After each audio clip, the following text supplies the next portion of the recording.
Welcome back to one of the most inconsistent uploaders on YouTube. Today I thought it would be fun to make a tier list of the different classes. Also to get some more content on this channel. Thinking about making the tier list made me realize how incredibly difficult it was to rank them. As in my opinion, all of them fulfill some kind of role. This list is more so to do who excels as what they do. The Grailman. The Grailman is an absolute powerhouse in melee, able to one-shot most enemies you encounter. He also has a very buffy health bar of 150 HP, but does not have innate damage resistance. He can, however, equip certain perks that increases his survivability. The grailknight also gets tasks during a mission. These can be as simple as getting a tome or a grimoire to killing a monster. Once these tasks are complete, he can provide buffs to the entire team, from passive regeneration to increased power. His weakness is his lack of mobility and a lack of range, meaning if someone gets grabbed, Grailknight has a hard time of rescuing your team. His ability can deal massive damage to anything, including monsters, but his lack of mobility and range makes him rely on his team a lot. And for that reason, I'm gonna put him in C tier. A solid C. There you go. Alright. The Huntsman. Huntsman. Huntsman is Kruby's ranged class. His strength comes from scoring headshots. Not only does this return ammo, but you get additional buffs because of it, like additional crit chance. But this relies very heavily on you being able to score headshots. His ability allows the Huntsman to go invisible for a short time. And the next time he attacks, and for the duration of the ability, his shot will deal massive damage. This is good for monsters or chaos warriors, or to get out of a tough situation. His passive is an additional 5% crit chance for everyone around him, which is nice, but it's nothing to write home about. And that's why he goes in D tier. Purely because of the need to score headshots, but overall he's a very enjoyable class to play. Yes. Mercenary. Mercenary is an all-around great class. He can do damage, he can tank, and he can provide support. The only downside is his base strikes is what determines what role he will fulfill most. Equipping weapons with long range, such as a Tuskor spear or a halberd, make sure your base strikes procs more frequently. Mercenary is no stranger to ranged combat either, with his passive ability for more crit chance, and with black market supplies, he can fulfill a role of that of a ranged class. His ability knocks all enemies back, and gives your team various buffs from getting some temp HP to reviving your team from a down state. Overall, a very solid class. And that's why he goes in A tier. There you go. Eric Illusionist round 5. Oh no, that's kind of scary. Yeah, I'll just go ahead. Oh! Bounty Man. Bountyhunter is Saltzpy as his ranged class, and a very strong one at that. His passive makes his ranged hits deal guaranteed critical hits after a short cooldown. This means that with the appropriate weapon you can guarantee the death of most enemies in the game with a single shot. His ability fires a hand cannon, which you can customize to either fire 2 solid shots doing massive amounts of damage to monsters.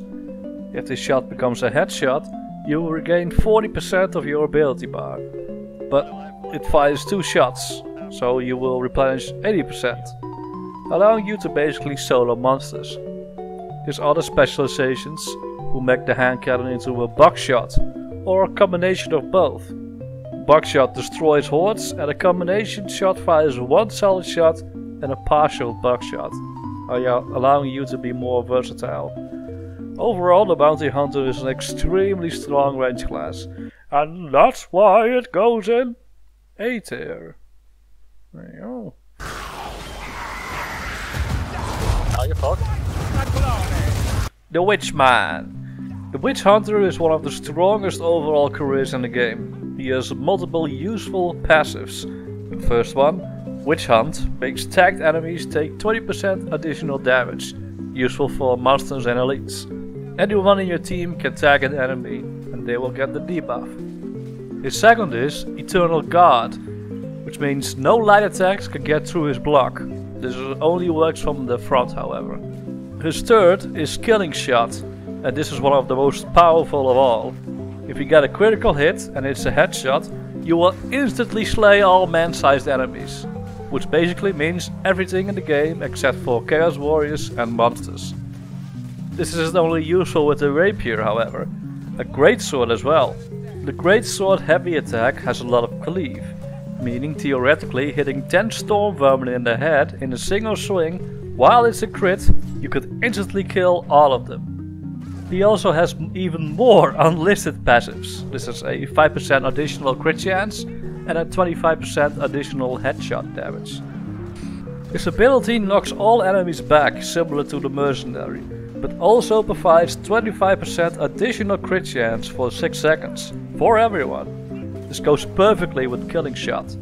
One of his last skills is changing the 25% crit chance to 100%, meaning basically everything dies around you. This only works for the Witchhunter, however. And for these reasons, he is going in S tier. He's one of the strongest classes in the game. Definitely recommended. Scarrick, remember nothing. Scarrick finished work. This time. The Waystalker. The Waystalker is Corellian's ranged class. She has a few passive abilities. The first one being Amaranthi. This makes it so Corellian regenerates 3 HP every 10 seconds when below 50% HP. And double the effective range for ranged weapons, and Azrai Vigil, which adds an additional zoom to your bow. Her ability fires 3 to 4 homing projectiles at the heads of enemies, killing most instantly. This is very useful for when you're in combat, having to kill 2 specials quickly without wasting too much time. This can further be boosted with Bloodshot, which fires an additional projectile if you kill something in melee. Meaning if you use your ability to fire 4 arrows, it will now turn to 8, allowing you to use it against hordes, usually killing all of them. Overall, if you are decently experienced, you notice that Waystalker comes on top most of the time. Her downside is that she doesn't really have an answer when it comes to melee. No specific skills to help her in melee except for her ability. But overall a great class. And that's why he goes in A tier.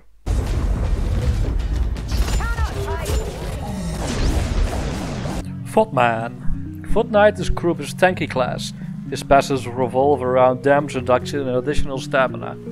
Footknight also has an aura of 15% damage resistance, which is pretty strong. The size of the aura is so bloody small it barely takes effect.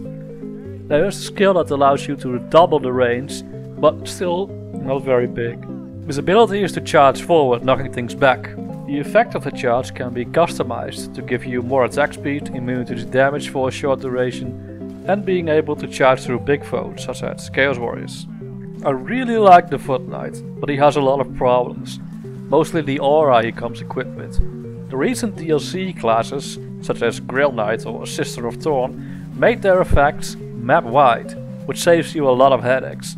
If Fatshark made it so the aura is map-wide for the Footknight, I would honestly put him in A tier, but I can't deny that all the Footknight does is basically knock things over. And that's why he goes in E tier. Oh. Oh.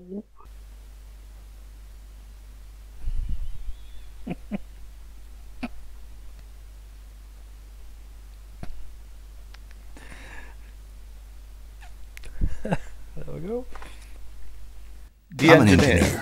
The Engineer is Baden's DLC class and focuses a lot on ranged combat. His passive is carrying up to 3 bombs, 10% range power for everyone around him and some additional ammo. His ability is unique when it comes to abilities. When you press your ability key, it will switch to a third weapon, the crank gun. This weapon acts similar to a minigun, able to put tremendous amounts of DPS on unarmored targets downrange. It can also be pulled out at any time without the need for a full ability recharge. It does require winding up to recharge your ability, however. On paper, this sounds amazing, but in practice it is not. In a lot of cases, you don't need a horde delete button, and other people in your team are more than capable of dealing with them. The other downside is that by destroying a horde, you are effectively denying temp HP for your team, which nobody likes. The other downside is that you become basically immobile while shooting, and if one rat sneaks up behind you and stabs you, become just another range class. It also needs room to start firing, and if he's under pressure, he can't really shoot his minigun. It also requires a bit of map knowledge and positioning to really use effectively. That said, shooting the crank gun is fun, but it wears off after a while. I personally don't really enjoy playing him, or find a role he excels at. And that's why he goes in F. Thought he was gonna joke that. Okay. The Slayer Man. The Slayer, very similar to grailknight, is a powerhouse in melee. His passives are Trophy Hunter, which stacks damage when hitting things in melee, up to 30%. Path of Carnage, which increases his attack speed by 7.5%. And Dragny Grit, which means heavy attacks cannot be interrupted by damage. His ability, Leap, makes Barden leap forward, staggering everything near where he lands, and giving him a further 30% increase in attack speed. Slayer, similar to grailknight, does not have access to ranged weaponry, except for the throwing axes. His attack speed can reach ridiculous levels. You might think specials are troublesome for him, but this is not the case at all, as his ability recharges very quickly, making him close the distance in an instant. It also is handy for reviving your team in a pinch. You can equip a few perks that increases his damage resistance when specific requirements are met. His downside is taking down monsters. It might take longer than you expect. There are better options out there. However, when it comes down to it, he is still capable of doing large chunks of damage. To summarize, Slayer is a highly mobile powerhouse in melee. And that's why it goes in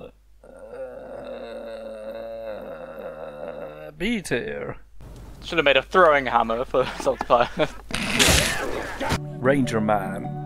Ranger is Barden's ranged class. He focuses on support and ranged. His passives are Survivalist, which drops ammo near his feet every time someone kills a special. Loaded for Battle, which gives more ammo. Fast Hands, which increases reload speed. And Ingenious Improvisation, which gives 50% chance not to use a supply item. This effect can be stacked with trinket effects. His ability is to go invisible for a long period of time. While invisible, he can attack freely without revealing himself. When he moves out of the smoke bomb cloud, he will reveal himself. While invisible, he gains a 50% increase in ranged power. When the ability is used, it staggers everything near him. The cooldown of the ability sits at 2 minutes, which is quite long. There are certain perks that decreases this time, however. I say certain perks, but there's only one. His passive, Survivalist, can be customized to give extra ammo, a small chance of a random potion, or ale. When ale is consumed, it increases damage resistance by 4% and attack speed by 3%. This stacks up 3 times and lasts 5 minutes. Ranger focuses a lot on support, but he can do a lot of damage as well, especially when combined with the Grudgeraker or pistol. But to maximize this potential, he needs his ability, which can take a long time to recharge. Overall, Ranger is a solid support class, which can also do a bit of damage. And this is why he goes in B tier, mostly because his ability recharge is quite long.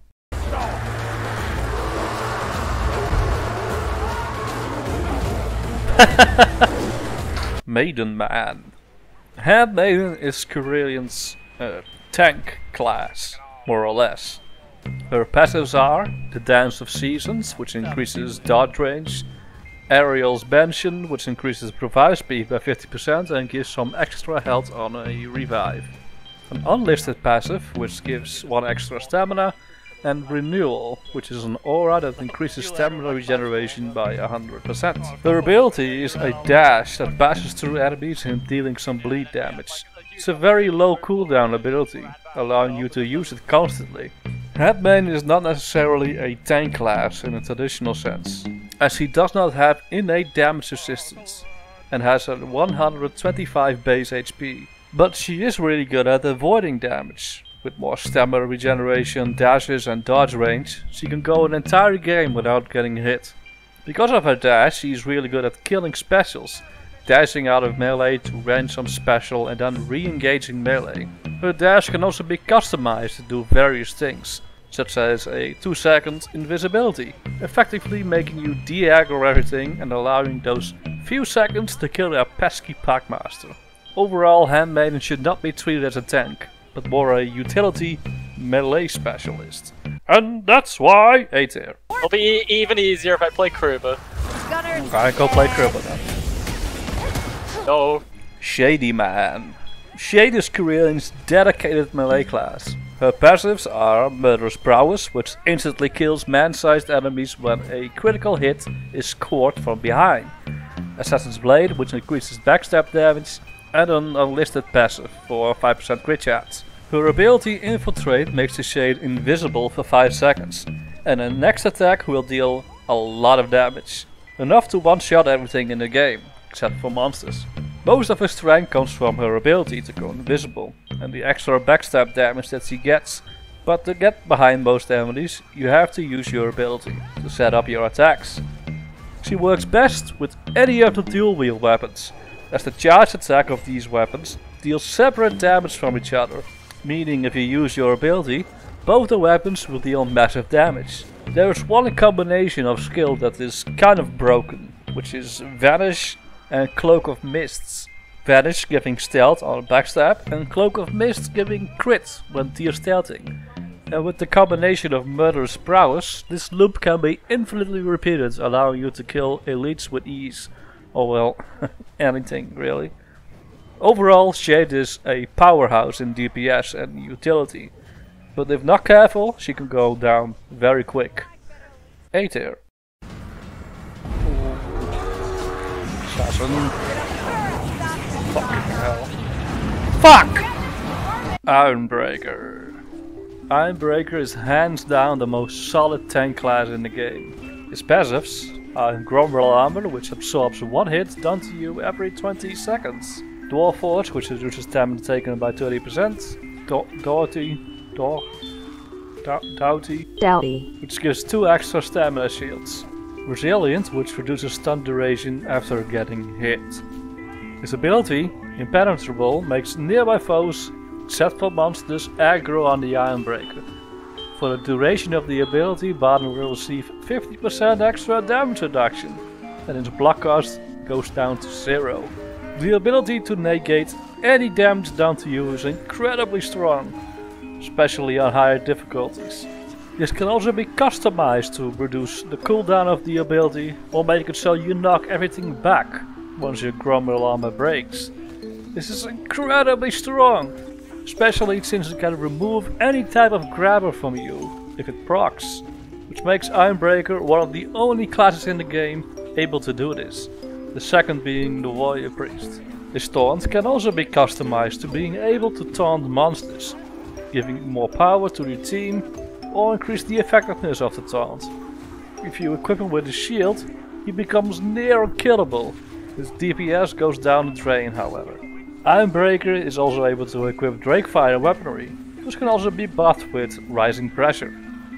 Overall, the Ironbreaker, dare I say, is the best tank in the game, but he has trouble dealing damage. A tier.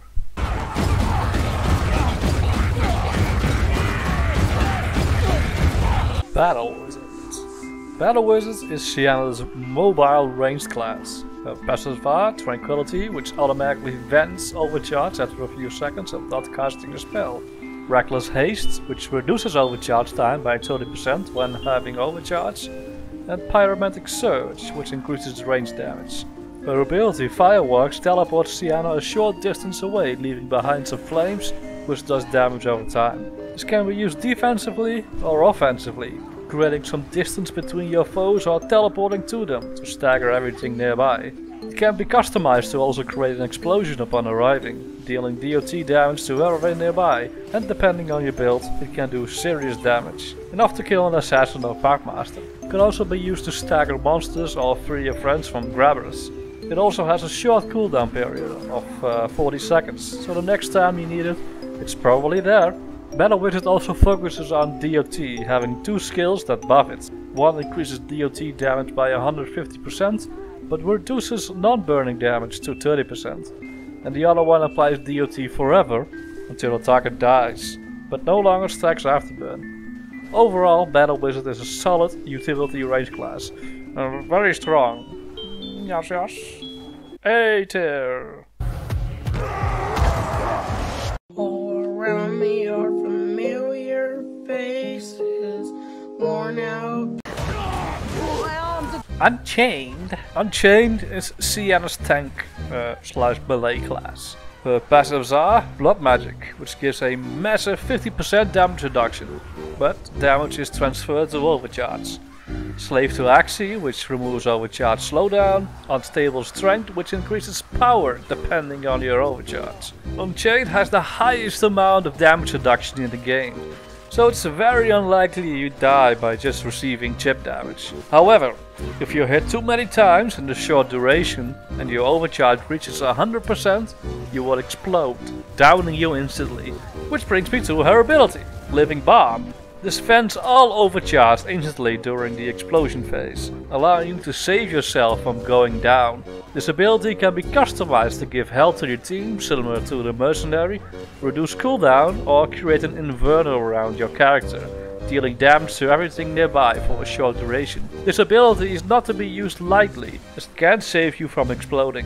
Her other passives, Unstable Strength, which gives a massive power increase, Insidiating, you should be at high overcharge all the time. It's a risk-reward thing. It's quite a fun mechanic actually. Overall, Unchained takes some getting used to, but when you master her, she becomes incredibly strong in both tanking and melee damage. A tier. I'm really putting everything in A tier all of a sudden, eh? But you know, they're all good classes.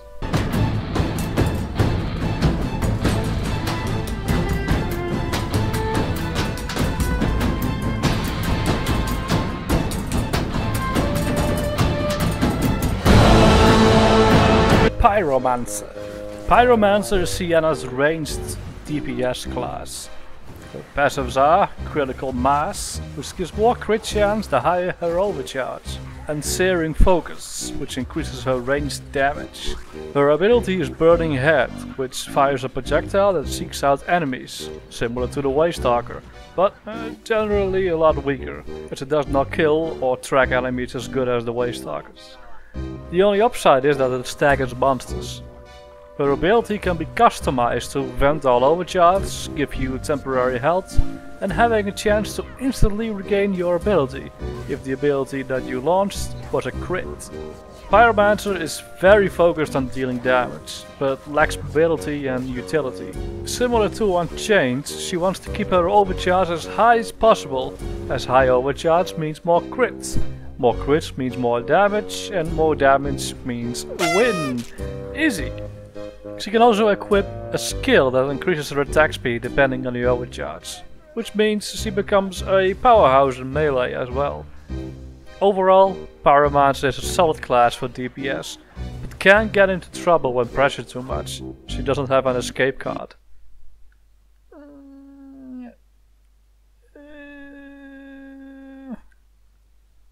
B tier? B tier. Hello, it is I, the Vermintide 2 man from the future.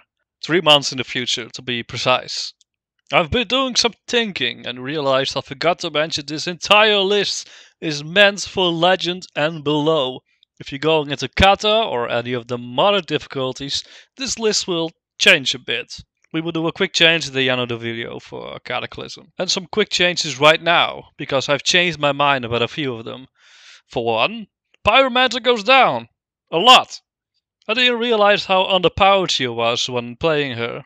She desperately needs a rework. Some people swear by her, and that's fine, but I don't. Footknight goes a bit higher. He might only knock things down and provide some support when close by. This does not mean he's bad. In fact, he's the best in the game at what he does, knocking stuff over and reviving. And when a team communicates with each other, Footknight becomes one of the best classes in the game. However, the majority of people play in pubs, so you can't always expect this, eh? The Sister of Thorn is Corellian's DLC class, focusing on support. Her passives are Black Venom Blades, which does poison damage, making it so enemies take more damage, and does a small amount of DOT damage. A Sustenance of Leechlings, meaning the Sister will absorb all temp HP from the team if their HP is at 100%. And an Attendance of Munificence, which gives more healing received for the entire team. Sister of Thorn is one of those classes that fit in every team, being able to handle herself while also supporting the team. She works best with tanks that gather a lot of temp HP, melee DPS classes, and Unchained and Mercenary for their healing. Grailknight, for example, can press his ability to instantly kill a Chaos Warrior. If he has full HP, the Sister will absorb all the temp HP gained from that kill, keeping her topped off most of the time. In return, the Sister provides the team with 25% increase in healing from all sources. And I cannot overstate how amazing this is. It is basically a pocket boon of Shalia. This can also be stacked with the boon, giving you and the Sister even more healing. Her DPS was recently nerfed, which, let's be honest, it was necessary. But is she bad now? No, far from it. The skills have been redesigned to fit more in the supporting role, being able to share Radiant Inheritance with the rest of the team instead of just her. A Thorn Wall that drags enemies with them, giving your team some breathing room, blocking off choke points, etc. The Sister of Thorn is an amazing class if you have situational awareness, and this unfortunately only comes with a lot of experience with the game itself. The Sister also provides the option to do various builds, and effective builds, such as bleed, poison, heavy builds, not only increasing your own DPS, but that of your team as well. Maybe your playstyle is more safeguarding your team. You could do that with the various walls she has. Not to mention she has a staff, which she can use to float anything in the game, except for monsters and bosses. All in all, the Sister is now a very control heavy support class. Previously she was S tier, and she still is. Oh. The newest addition to the classes is the Warrior Priest. He's a support tank and can deal damage when his Fury is active. His passives are Righteous Fury, which fills up when enough enemies die near him. When filled up, the bar drains rapidly, but during this time he does additional damage, which can be amplified with abilities. Enemy of Chaos, which does 30% more damage to Chaos Warriors and Peacemen Standard Bearers. Incorruptible, which removes curses from grimoires. Implacable, which gives him a damage reduction.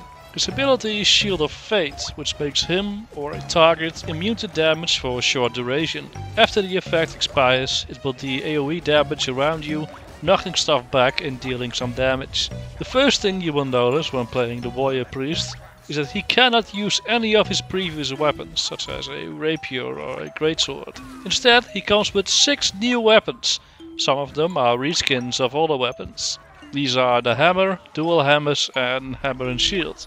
The Warrior Priest does not have access to ranged weapons or a speed boost, meaning he is very vulnerable to certain specials. His ability can help with this, but he remains really vulnerable. The Warrior Priest has a very unique ability, which is passive effects. The ability to increase the team's health by 15% is one of the strongest passives in the game, especially good when paired with a high health team. You can also increase the stagger power of your team or give them more crit damage. Aside from the crit damage, these two skills are extremely strong, and you get them for free. He also has a skill that heals his team if he makes kills doing his Righteous Fury, slowly regenerating the entire team's HP. One of his last skills is reviving people from a distance, giving them a 5 seconds invulnerability making him one of the best people to revive other people. I've been really enjoying the Warrior Priest. I think he's one of the better classes added to the game. But his lack of range prevents him from taking the S tier. Instead, he goes in A. But it was a very, very close contender. And there you go, right here.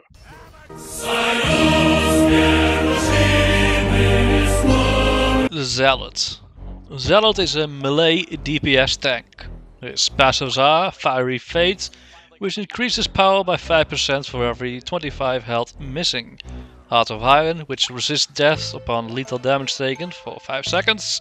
And Unwavering Strikes, which prevents your attacks from being interrupted. His ability is to dash forward and increasing his attack speed, similar to Slayer. The way you play Zealot is to get 1 HP at the start of a level, and if you see anyone, you run up to them, call them a heretic and left click as fast as possible. I'm not joking, this is the optimal way to play him. I don't enjoy playing Zealot, but if I need something done, such as a hard deed or a hard weave or just being generally brain dead, Zealot never disappoints and always gets the job done.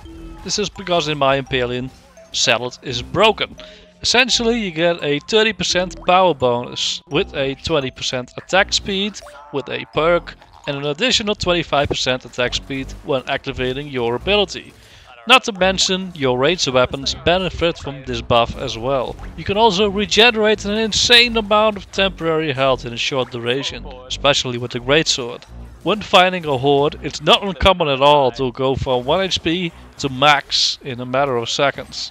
His downsides are, he has no supporting abilities and is generally weak against monsters.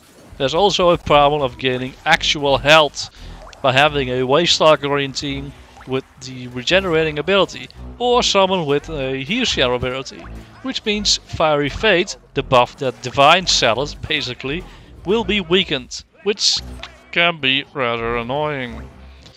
Anyway, he goes in S tier. Strong kid. Much strong kid.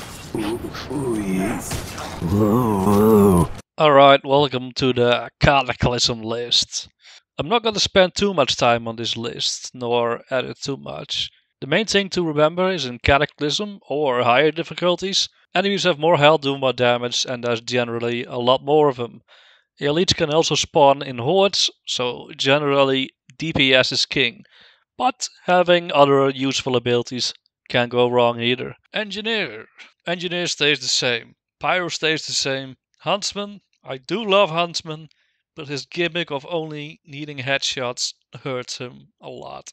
Footknight. Footknight goes higher. In Cataclysm it is important to have control over the field. The ability to revive, knock stuff over and push monsters out of the way is extremely good. Grailknight goes higher too. In Legend or below, the strength of Grailknight is generally overkill. In Cataclysm he shines a lot more. More importantly, he does burst damage with the ability, allowing him to remove dangerous foes instantly and do a lot more damage to monsters. And the passives he provides ain't that bad either. Ranger. Ranger goes a lot higher in Cataclysm. There's more enemies, elites, and they have more health, so you're burning through ammo a lot faster. To passively resupply your team with ammo is extremely good. Slayer goes down. Slayer is mobile, does a lot of DPS. It's true. But he does not have any supporting abilities and generally can't tank. But the most important thing is he lacks burst damage. It takes a few swings to take out the Chaos Warrior monsters. And you don't always have time for this. The Warrior Priest stays. His passives are generally good enough, especially the stagger one on Kara. And he's a really good tank. Don't expect too much damage from him however. Unchained goes down. She's really tanky. Does a lot of damage, but generally the same affliction Slayer has. She can't deal with high health enemies quick enough. Battlewizard stays. Her ability to teleport and releasing your team from grabbers and dealing damage on impact is an amazing ability. Ironbreaker stays. He might be shit at dealing damage, but there's no tank better in this game. And the taunt he has really brings it home. Shade stays. Even after her rework, she's still the king of dealing quick damage. On top of that, she can also go invisible. Solid A. Handmaiden goes down. Handmaiden is an amazing class. Her ability to dash around and deal with specials is unmatched. Her attack speed and dodge range is also amazing, but again, she can't deal with Chaos Warriors or monsters quick enough. Waystalker goes down. Her range is amazing, but generally there are so many enemies and elites that she simply can't keep up, especially when dealing with monsters. Bountyhunter stays. His double shot destroys bosses. I don't need to say more. Mercenary goes down. He tries to be good at everything, and he can be good at everything except dealing burst damage. Witchhunter, he stays. I don't think I have to explain why. The sister goes down. Her control ability is great. She does nice support, but her reach and damage nerf prevents her from taking the S tier. Zealot. Zealot might be near unkillable, but he suffers from the same affliction as most others. Not enough burst damage. Well, that's it. Also a closing note. Don't let this list deter you from playing what you want. I might have put Engineer and Pyro last, but this does not mean they are bad classes. They actually beat most other in specific circumstances. But that's the thing. It's all very situational. Alright. Well, that's it. Thanks for watching. But bye.